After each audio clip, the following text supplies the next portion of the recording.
and the end of the French monarchy in 1789. The celebrations offered French President Emmanuel Macron a moment of distraction from recent political turmoil. Recent snap elections have left France with a deadlocked parliament and no one clearly in charge. The Prime Minister could leave office within days, while the left-wing alliance that won the most seats is struggling to agree on a proposed replacement. I'm Karen Shamas. China and Russian naval forces on Sunday kicked off a joint exercise at a military port in southern China. According to officials, this is days after NATO allies called Beijing a decisive enabler of the war in Ukraine. More at voanews.com. I'm Tommy McNeil, VOA News.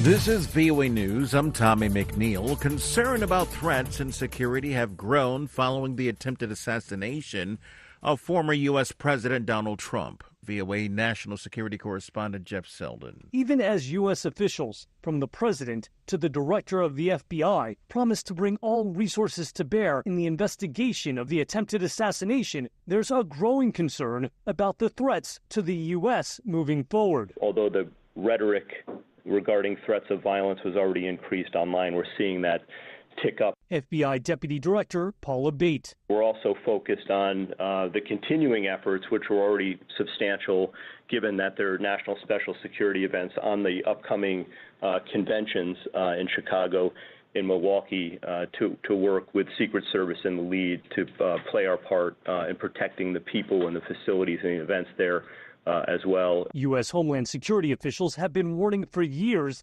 that the risk of an attack on a campaign event or a political candidate has been high, with the most likely offender a lone actor, motivated by some sort of grievance. Jeff Selden, VOA News, Washington. Bomb-making materials found in a vehicle and home of Trump rally shooting suspect. The suspect's been identified as 20-year-old Thomas Matthew Crooks of Bethel Park, Pennsylvania. Sources tell the Associated Press bomb-making materials were found inside his vehicle and at his home. At an early morning news conference, Lieutenant Colonel George Bivens, the Pennsylvania State Police Deputy Commissioner, said there was much to learn about the suspect and his motivation. The single greatest priority would be to identifying a motive and whether there was anyone else involved. Investigators believe the firearm that Crooks used had been purchased by his father at least 6 months ago. I'm Jackie Quinn. This is VOA News. 4 people were wounded when a suspected attacker, rammed into a bus stop in central Israel Sunday. That's according to Israeli authorities. That incident came in intensified Israeli operations in Gaza and over uncertainty over the progress of truce talks. Rachel Judah reports for Reuters. The suspect, who police believe to be a resident of East Jerusalem, was shot and neutralized by security forces at the scene. Here's a Central District Commander, Avi Bitton. You can see behind me the site of the ramming attack. A terrorist drove this vehicle here, arrived and committed a ramming attack. To our great sorrow, he severely injured 3 and critically injured 1 other. I wish a quick recovery to the wounded here. Police said they were searching the area near the city of Ramla for possible accomplices. Violence has increased in Israel over the course of its military campaign in Gaza against Hamas, which attacked southern Israel on October the 7th. That is Reuters correspondent Rachel Judah reporting. The new British Foreign Secretary called for an immediate ceasefire in Gaza during a visit to Israel and the Palestinian territory Sunday. That is his second international trip since Labour's resounding victory in elections earlier in the month.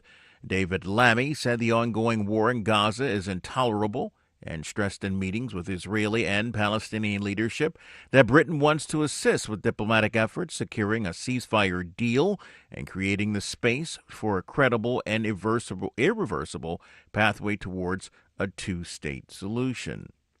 The Olympic torch made a surprise appearance at France's Bastille Day celebrations on Sunday. AP correspondent Karen Shamas reports. Just days before the French capital hosts the Olympic Summer Games, the torch relay joined up with thousands of soldiers, sailors, rescuers and medics marching in Paris beneath roaring fighter jets. The anniversary marks the start of the French Revolution and the end of the French monarchy in 1789. The celebrations offered French President Emmanuel Macron a moment of distraction from recent political turmoil. Recent snap elections have left France with a deadlocked parliament and no one clearly in charge. The Prime Minister could leave office within days, while the left-wing alliance that won the most seats is struggling to agree on a proposed replacement. I'm Karen Shamas. China and Russian naval forces on Sunday kicked off a joint exercise at a military port in southern China.